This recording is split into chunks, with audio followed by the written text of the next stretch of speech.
Halloween Horror Nights is Universal Park's annual Halloween event. But for many people, it is more than just something to enjoy around Halloween time. The event has legions of dedicated fans who spend all year speculating and reminiscing about the event. Much of this speculation surrounds what IPs are going to be at the next event, and many fans have long wish lists of properties they'd love to see one day. However, very little speculation goes on about what original ideas will be at that year's event, because, well, it's practically impossible to predict. Despite this, it is often these original houses that dominate the top of most fans' house ranking lists. So why exactly is this? What makes these original houses stand out? Obtaining popular IPs has become an important part of Halloween Horror Nights. However, this hasn't always been the case, and I cover the history of this in more detail in my video on how Stranger Things and The Walking Dead changed Halloween Horror Nights.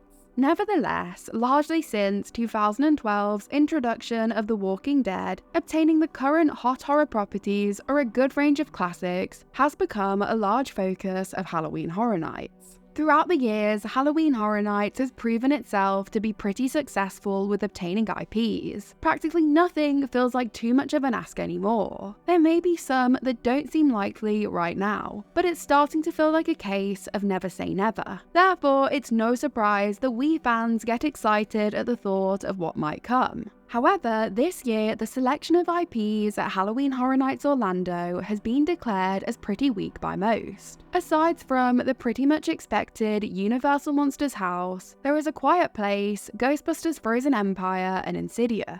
The more popular original Ghostbusters movie and the Insidious franchise have both already had a presence at the event, so that only leaves A Quiet Place as the big IP get of the year. Many are seeing this lineup as pretty weak, and are seeing it as a result of Epic Universe taking up the budget and time that would usually be dedicated to obtaining IPs for Halloween Horror Nights.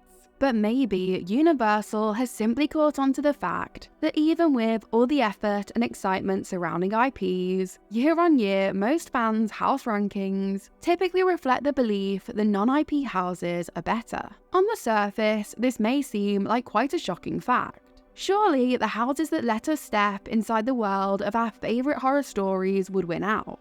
But this is rarely the case. Adaptation of any kind is always a tricky thing to do. It's why you'll so often hear people say the book is always better than the movie. This, of course, is not always true, but it is quite often the case. Now, I don't believe that this is because the medium of writing is inherently better than cinema. Instead, it is more a case that a story will likely always be best suited for the form it is first created within. Therefore, it's not too much of a surprise that we Halloween Horror Nights fans typically feel that the movie, show, or game is better than the Halloween Horror Nights house. But the ideas behind the original Halloween Horror Nights houses are devised specifically for a haunted house.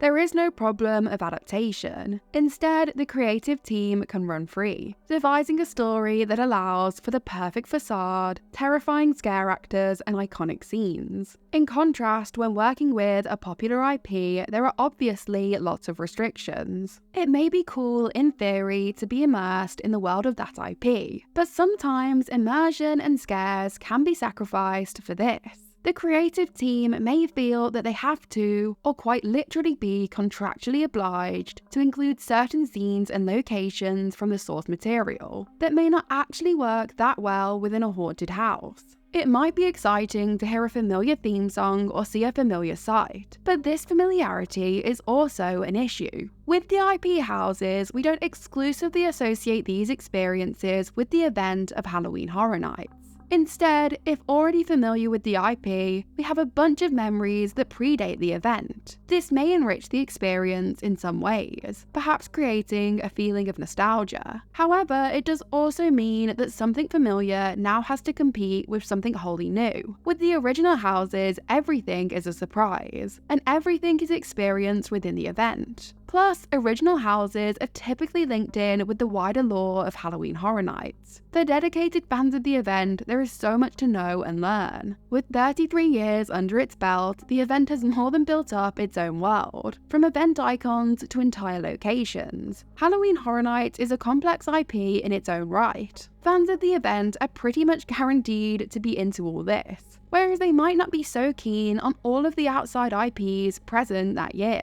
To take the ultimate example, of course seeing Jack the Clown is going to be more exciting than seeing Michael Myers. No disrespect to Michael, but he is such a cultural icon that you can see his face plastered on clothing items at your local shopping mall. Jack the Clown, no less an icon in my opinion, is not so widely relevant. Instead, you will only really see him at Universal, which makes this experience special in a way that popular IPs cannot compete with. The same can be said for references to Cary, Ohio, Shady Brook, or say Meets Meets. Unlike Starcourt Mall, Haddonfield, or Camp Crystal Lake, these aren't plastered on items at your local Spirit Halloween. These things are for fans of the event. Not everyone who attends Halloween Horror Nights is going to be able to pick out all of the little references within the original ideas. Not everyone who attended last year knew that it was the third time we had seen a vamp scare zone, or that Dr. Oddfellow had been lingering in the back of Jack the Clown's story for many years. This year, all might not be familiar with Sinister and Surreal, or the first installment of Slaughter Cinema, or the scare zone that this year's house, Major Sweet's Candy Factory, is based on, but we hardcore fans know,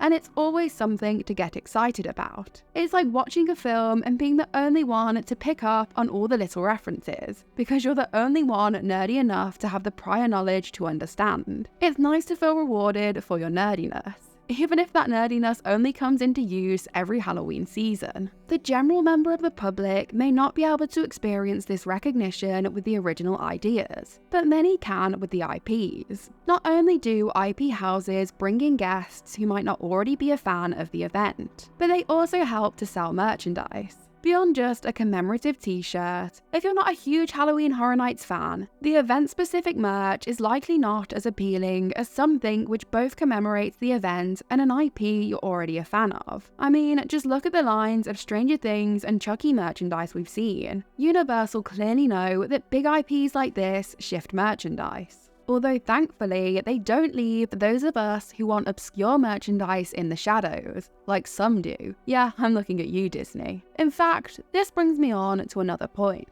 Today, the theme park industry as a whole feels like it's dominated by IP. Rarely do we see a major new addition that isn't based on a popular IP. Universal really set this trend with the success of the Wizarding World of Harry Potter, but Disney have more than kept this up. Thanks to this, the Disney fan community is dominated by theme park fans who are begging the company to not only bring in some new original ideas, but simply not to take away the ones that already exist. With all this, Halloween Horror Nights is one of the few places where non-IP-based theme park creativity really thrives. It is also one of the few places where well-designed and incredibly niche non-IP theme park merchandise is available. With this, it's no surprise that the theme park community as a whole largely praise the event. I'd say Universal are more than aware of this, as evidenced by the house Dueling Dragons Choose Thy Fate. This house wasn't just a nod to Halloween Horror Nights fans, but it was a nod to Universal Park fans in general. To see a theme park not just lightly reference, but create an entire attraction based on a defunct one is a dream come true for many. At least it was a dream come true for me. I do think Universal have recently found some nice ways to balance IP and creativity, as is evidenced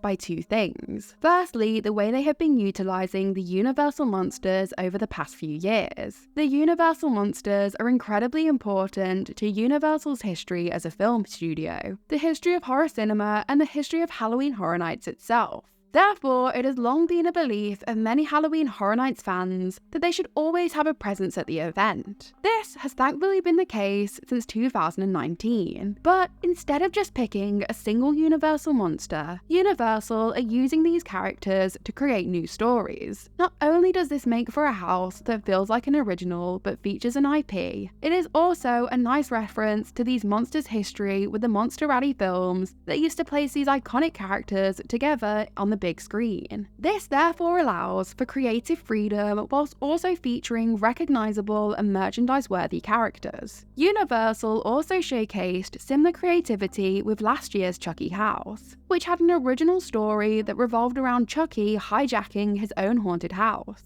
Using IP to create original stories is certainly a nice balance, but it of course cannot always be done. With properties like The Last of Us or Stranger Things, not only do contractual obligations get in the way, but there isn't really anything else that could be done with these IPs. For these houses, recreating costumes and casting is always hard and will never be entirely accurate. This means there will always be things to nitpick. Therefore, it's not surprising that the original houses feel far more consistent in quality, as we go into them basically blind of what to expect. Still, both are fun for different reasons. It can be fun to experience your favourite IP in a new way, but it can also be fun to dive into an entirely new world. With all this, what do you think? Are you more a fan of original houses or IP houses? And why do you think this is? Thank you so much for watching. Please like, subscribe, check out some of my other videos and the links in the description, and I'll see you all in the fog.